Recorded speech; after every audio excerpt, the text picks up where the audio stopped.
Tuwing bare months, karaniwan na nagmamahal ang mga processed meat na pang Noche Buena dahil sa demand. Pero higit daw sa karaniwan ang pwedeng imahal niya ngayong taon. Kung bakit, alamin sa report ng saksin si JP Soriano. Kabi-kabila ang mga handaan, kaya mataas ang demand.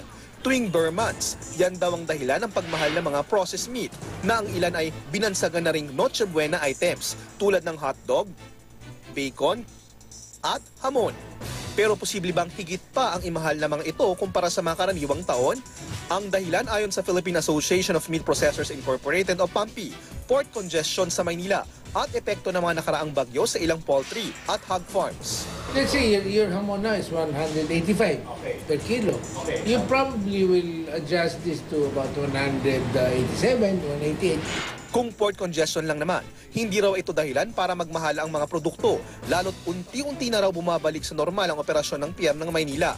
Ayon yan sa Department of Trade and Industry. We'll see to it that prices remain the same level in 2013, particularly for Noche Buena.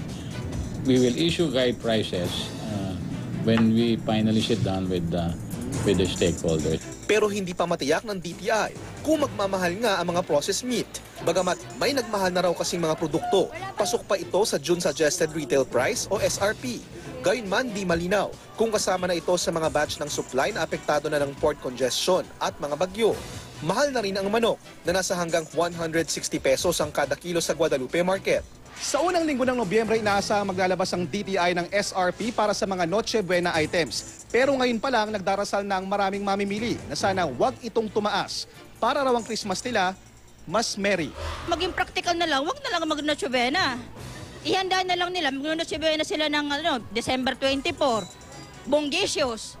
Pagdating ng 26, nga. Ako si JP Soriano, ang inyong saksi.